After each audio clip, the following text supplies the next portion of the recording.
Welcome to Love Lies Chronicles. I'd love to know what you think. Every comment helps me make the next story better. Subscribe to stay tuned. Walking through my front door that Friday evening, I expected the usual. Maybe dinner, maybe Stephanie on the couch with her laptop. Instead, I found my living room arranged like a courtroom. Chairs formed a semicircle facing one empty seat. Stephanie stood behind it, arms crossed, wearing a nervous smile that didn't reach her eyes. Her four friends sat in the other chairs. Brittany, Lauren, Rachel, Amanda, all staring at me like I'd walked into my own intervention. Because I had. Jamie, Stephanie said, her voice carrying that careful tone people use when they've rehearsed something. We need to talk. My friends are here because they've witnessed what I've been going through. They have some things they need to say to you. I set my keys on the table by the door. Slowly, the rain outside pattered against the windows. Our wedding photo sat on the mantel, mockingly present. Brittany jumped in before I could respond. This is an intervention, Jamie. We're here because you need to hear some hard truths about how you've been treating Stephanie. I looked at the empty chair, looked at the faces watching me, looked at Stephanie's satisfied expression. Then I sat down. For the next 2 hours, they took turns. Brittany led the charge. You never prioritize Stephanie's needs. You're emotionally unavailable. You make her feel guilty for spending time with friends. You're controlling about money. Lauren added her voice. You don't communicate your feelings. You've stopped trying in the relationship. You don't plan romantic gestures anymore. You make her feel alone even when you're together. Rachel spoke more softly, but the words still landed. You don't seem interested in her day. You've become complacent. The spark is gone, and you're not fighting for it. Amanda delivered the meanest blows. We've all seen how checked out you are. At parties, you barely interact. You don't appreciate what you have. Honestly, we don't know why she stayed this long. Throughout all of it, Stephanie stood there nodding, occasionally adding exactly or see. Her smile grew with each criticism. She thought this was working. I sat silently, made mental notes, recognized the prepared speeches, noticed how the accusations became more personal as they fed off each other's energy. Saw Amanda recording portions on her phone. But mostly, I noticed the dates they mentioned as examples. Times they said I was distant or unavailable. They perfectly matched the nights I now suspected Stephanie had been meeting someone else. This wasn't an intervention. This was theater. Stephanie wanted me to explode, to give her ammunition, to be the villain in whatever story she'd been telling herself. I wasn't going to give her that. When they finally finished, the room fell silent. Everyone stared at me, waiting for tears, for begging, for me to ask what I'd done wrong and how I could fix it. I stood up slowly, looked around at each face, smiled slightly. Thank you for the clarity. Confusion rippled through the group. I turned to Stephanie and held her eyes. I'll work on those in my next relationship. The room froze. Brittany's wine glass stopped halfway to her mouth. Lauren's mouth opened, but no sound came out. Rachel looked down at her hands. Amanda's phone dipped. Stephanie's smile vanished. I appreciate you all taking the time to come here tonight. I continued, my voice steady. Really, you've helped me see things very clearly. Stephanie, we'll talk logistics tomorrow. Tonight, I'll stay somewhere else. I walked to the bedroom, grabbed my gym bag that I always kept ready, added my phone charger, laptop, and clothes for Monday. When I came back through the living room, they were all frozen, whispering frantically to each other. Stephanie tried to speak. Jamie, wait. No. You orchestrated this. You wanted clarity. We both have it now. I walked out into the rain. My phone was already buzzing with texts before I reached my car. I started the engine and drove away. Not angry, not sad, just clear. The hotel room in Fremont was exactly what I needed. Clean, quiet, impersonal. I sat at the small desk with my laptop while my phone continued its buzzing symphony. 15 texts. 7 calls. I ignored all of them except one response to Stephanie. I'll be by tomorrow afternoon around 2 to get more clothes. Please make sure your friends aren't there. Then I opened our joint credit card account and started looking. The patterns emerged quickly. Restaurant charges on nights Stephanie said she was having girls' nights. But the amounts were wrong. Too expensive for one person. October 12th, El Gaucho, $186. That night she'd texted me she was having casual drinks with Brittany. But Brittany had posted on Instagram about movie night with her husband. Then the hotels. Hotel Monaco, September 20th. A day rate charge, $247. September 28th, same hotel. October 15th. October 29th. All weekdays. All times she'd said she was working late. I created a spreadsheet.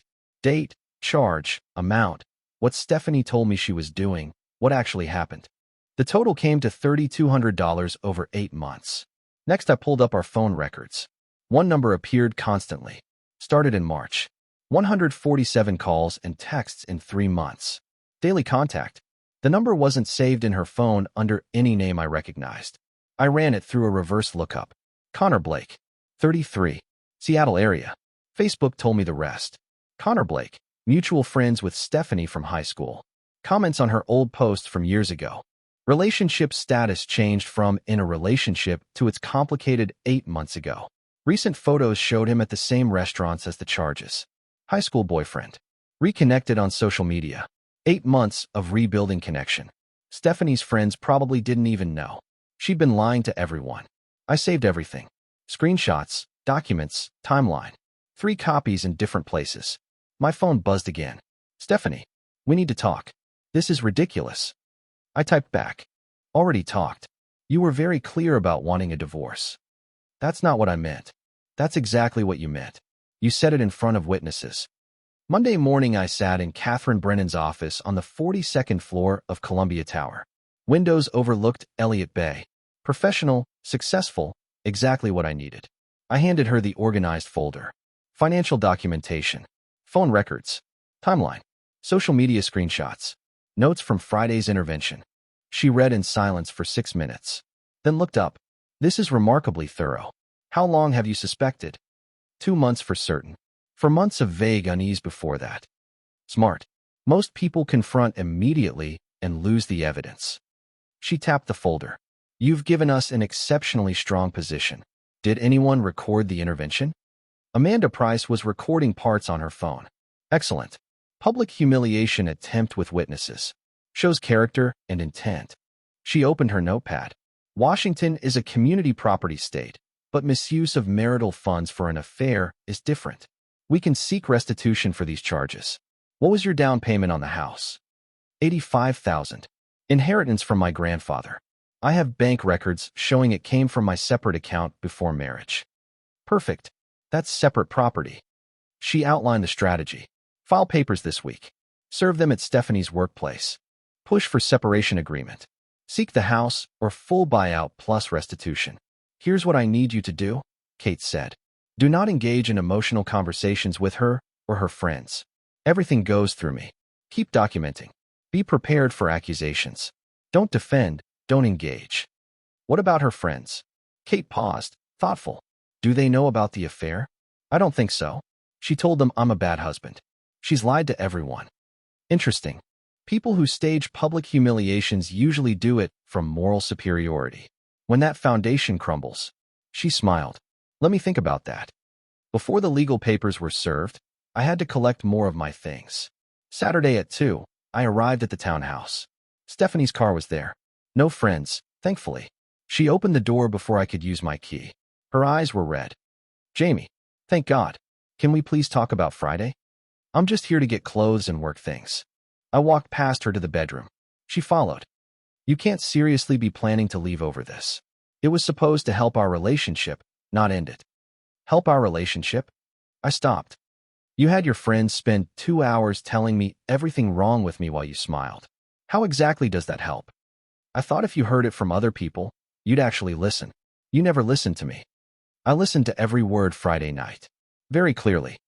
I started packing. That's when I decided to play my hand. Let me ask you something. October 12th. Where were you? She blinked. What? October 12th. Friday. You texted me you were having drinks with Brittany. Where were you actually? I was with Brittany. Why are you? Because Brittany posted on Instagram that night. She was home with her husband. Having movie night. So where were you? Stephanie went pale. I don't remember every single night. El Gaucho. $186 on our credit card. Dinner for 2. Who were you with? It was probably. I must have met Lauren. September 20th. Hotel Monaco. Day rate. $247. September 28th. Same hotel. October 15th. October 29th. All times you said you were working late. Hotel charges. Every single time. What are you doing? Are you spying on me? That's insane. That's controlling. I pulled out my phone, showed her the screenshot. This number, 147 calls in 3 months. Daily texts. Who is Connor Blake? She froze completely. Social media is very informative. High school boyfriend. Reconnected this year. All those charges, all those hotels, all those late nights. How long, Stephanie? Her tears started. It's not what you think. It's exactly what I think. 8 months. Since March. You've been seeing him while telling your friends I'm the problem. Did they know? Did Brittany and Lauren know you were cheating when they spent 2 hours Friday night telling me I'm not good enough? I wasn't cheating. It wasn't physical. Hotel receipts say otherwise. She broke down. We were just talking at first. He understood me. You were always working, always distant. So Friday night was what? Your exit strategy? Make me the villain so you could leave without being the bad guy? No. I wanted us to work. I wanted you to change so I wouldn't need.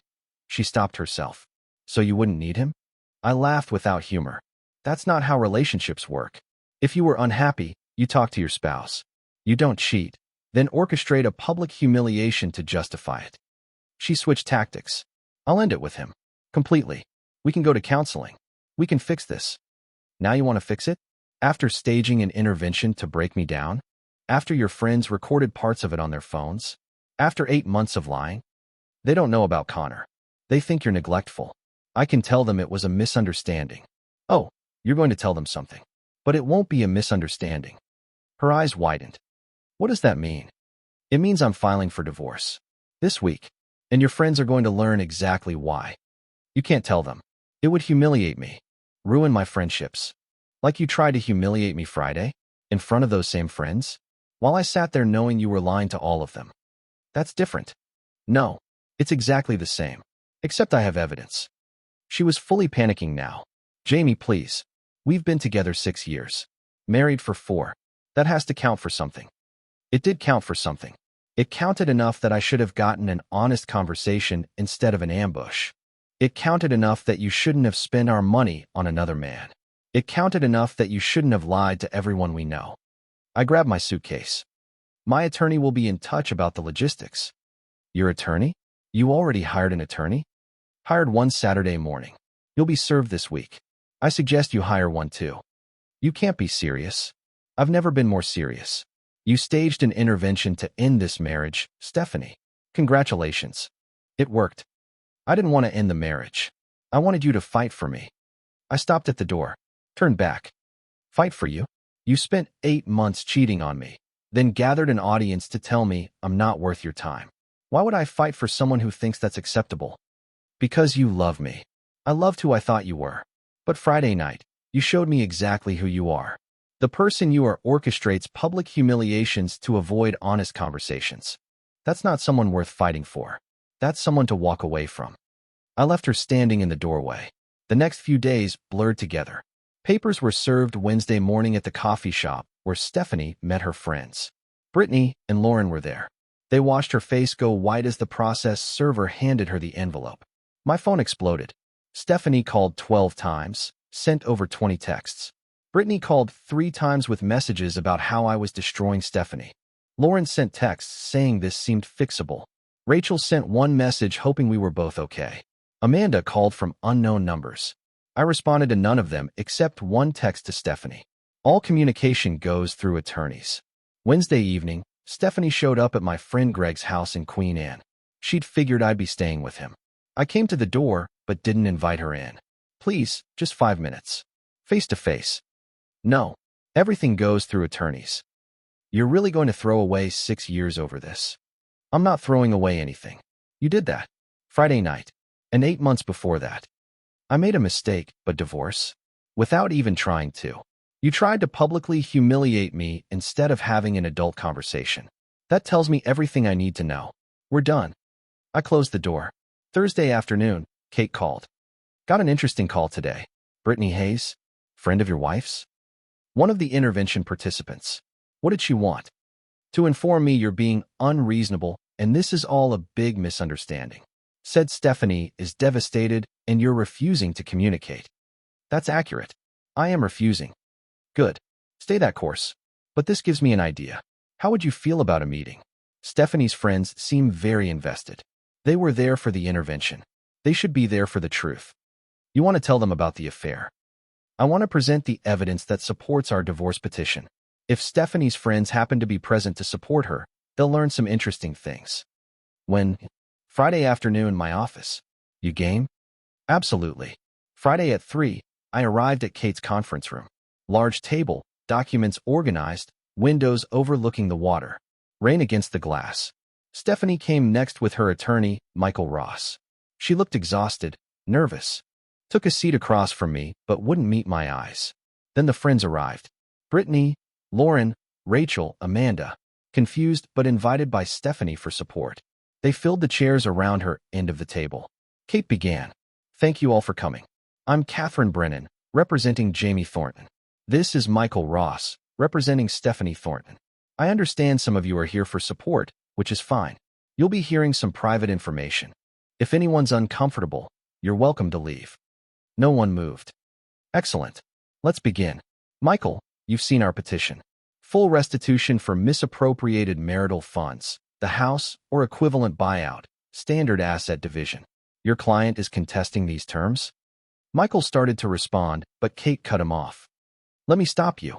The demands are based on documented evidence of financial infidelity and marital misconduct. Perhaps it would help if everyone understood the basis for our position. She opened the first folder, slid copies across the table.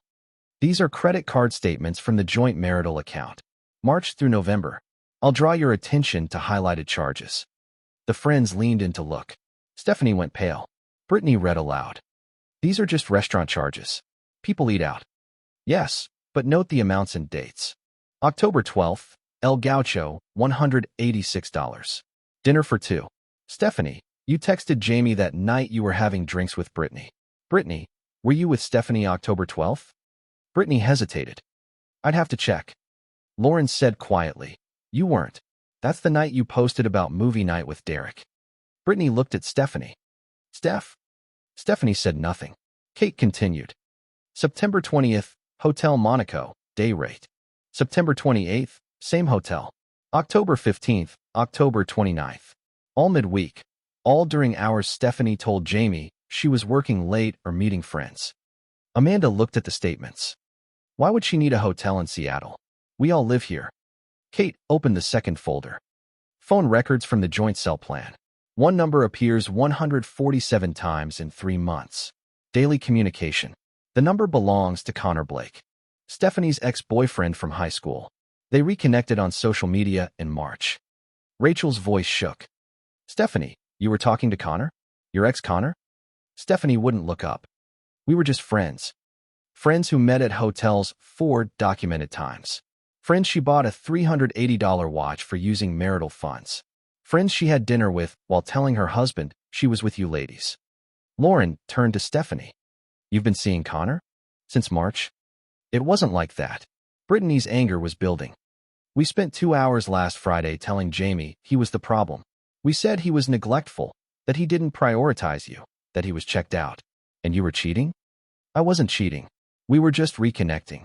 Amanda held up the documents. For hotels, Stephanie, $3,200 in charges. This isn't just reconnecting. Rachel spoke quietly, devastated. You let us ambush him. You sat there smiling while we told him everything he was doing wrong. And you were lying to all of us? I spoke for the first time, my voice calm. I was working normal hours. Same as always. You needed me to be neglectful to justify what you were doing. So you told your friends a story, and they believed you. Brittany turned to me. Why didn't you defend yourself Friday? Why didn't you tell us? Because I wanted to see how far she'd go. She went pretty far. Kate pressed on. Stephanie, did you inform your friends about Connor before the intervention? Silence. Did you tell anyone you were meeting your ex-boyfriend multiple times a week? No, Stephanie whispered. So these women, your close friends, spent 2 hours criticizing Jamie based on a narrative you created. A narrative designed to make your affair seem justified. They didn't know they were being used to provide cover for infidelity. Brittany stood up, furious. I defended you. I told him he was lucky to have you. I said horrible things to him because you told me. Her voice broke. You made me part of this. You made all of us part of humiliating an innocent man. Lauren's hands shook. Amanda recorded it. Parts of it went on Instagram stories. If this comes out. Amanda went pale. I deleted those videos. After 50 people saw them, I said. Rachel looked at Stephanie with tears. How could you do this to us? We trusted you. Stephanie was crying. I didn't mean for it to go this far. I just wanted him to fight for me. I wanted him to care enough to stop me. Stop you from what? I asked.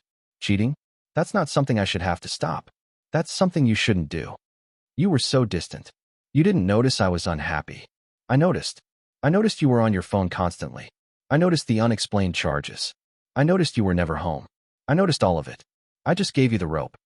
Brittany said with disgust. And you hanged yourself with it. Kate laid out the settlement terms. The house equity, the restitution, the legal fees. Total of $271,000.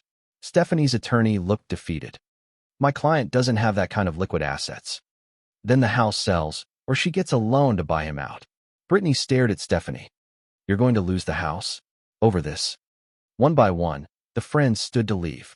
I'm done, Brittany said. Don't call me. Don't text me. We're not friends anymore. You used me to hurt someone who didn't deserve it. Lauren followed. I feel sick. Rachel stopped by me, tearful. I'm so sorry. I should have questioned it. You were manipulated, I said. She's good at it. Amanda left without speaking. They were gone. Stephanie sat alone except for her attorney. I'll agree to the terms, she said, broken. Whatever. I just want this over. We'll have papers drawn up by Monday. She looked at me. Are you happy now? You've destroyed everything. No. You destroyed everything. I'm just making sure I don't go down with the ship you sank. 3 months later, I signed the final divorce papers in Kate's office. The house had sold. My portion came to $267,000. Stephanie paid the restitution and legal fees in full. The divorce was final. What are you going to do now? Kate asked. I bought a condo. Queen Anne. Smaller than the townhouse, but it's mine. No shared history. And Stephanie? Last I heard, she's living with a roommate in Beacon Hill. The affair with Connor ended 2 weeks after our meeting. Turns out he wasn't interested in a public relationship. Her friends still aren't speaking to her. She changed jobs, couldn't handle running into people who knew. Started therapy. You handling it okay? Honestly, I feel lighter. The marriage was dying for months. I just didn't want to admit it. She did me a favor with that intervention. Gave me clarity. Kate smiled. You handled this better than 90% of people I work with. You didn't engage emotionally, didn't fight dirty, didn't try to hurt her beyond protecting yourself. That's rare. She hurt herself. I just documented it. That's wisdom a lot of people never find. 5 months after the divorce, life had settled into something peaceful. My condo in Queen and had large windows overlooking the city. Morning sun, coffee, silence. This space was mine. Every piece of furniture, every choice, every moment of peace. Work was going well. A promotion came through. My focus had returned when my personal life stopped being warfare.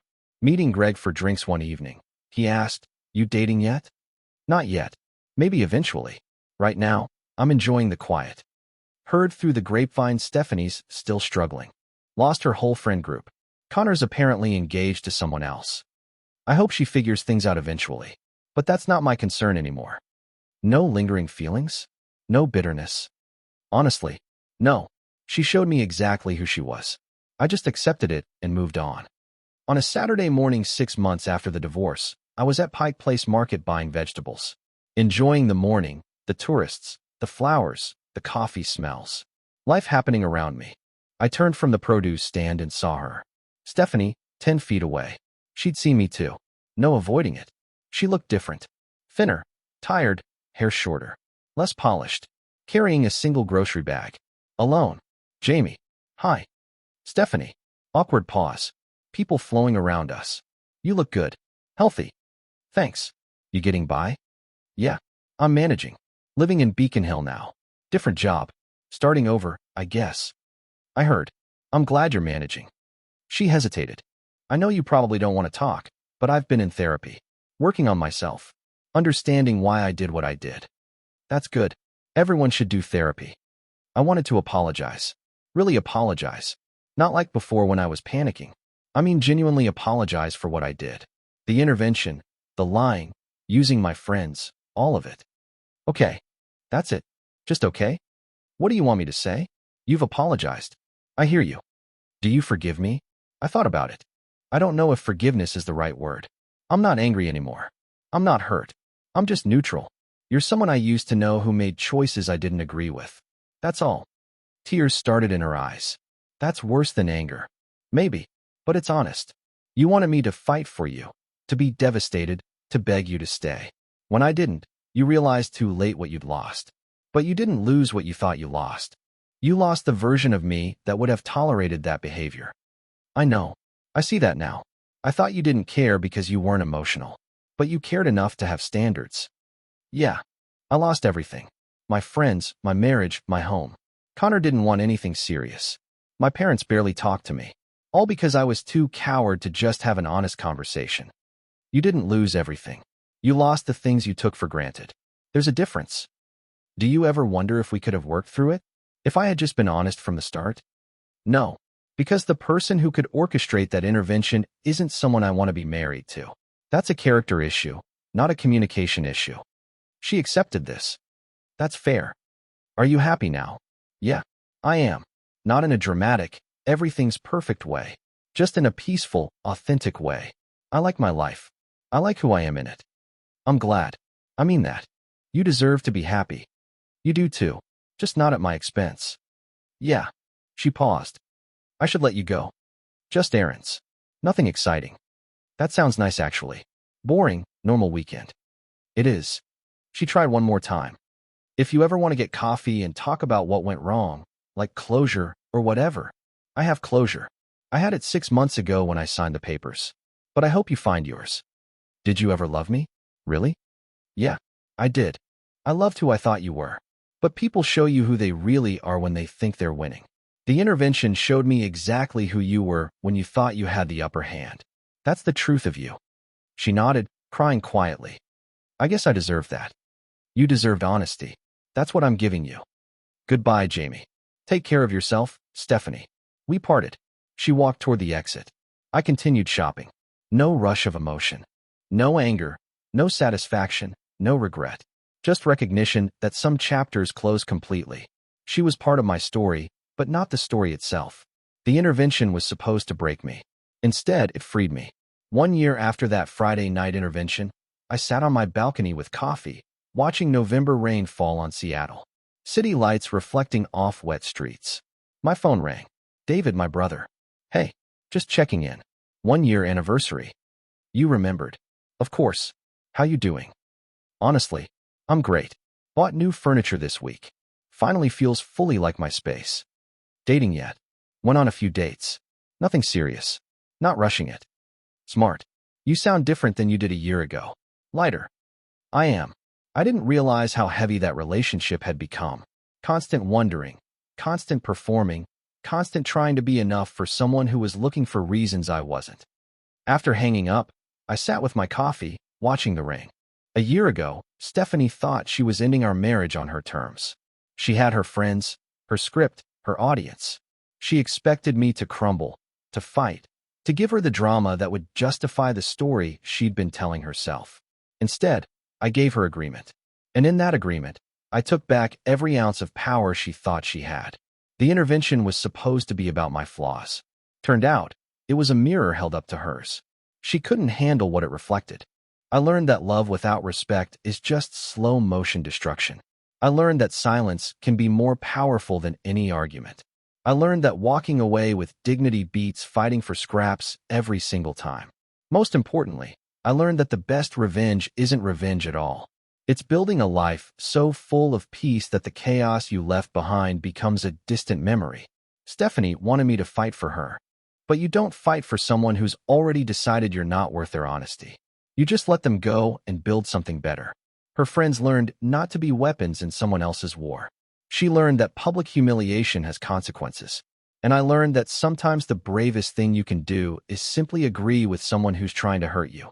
1 year later, I'm not angry. I'm not bitter. I'm not even particularly interested in what happened to her. I'm just free. And that freedom is worth more than any relationship built on lies. I set down my empty coffee cup. Rain continued falling. The city continued living. I smiled slightly, pulled out my book, and settled into my chair. My space, my life, and my choice. Dear listeners, that's our ending. If it resonated, subscribe to support the channel. See you next time.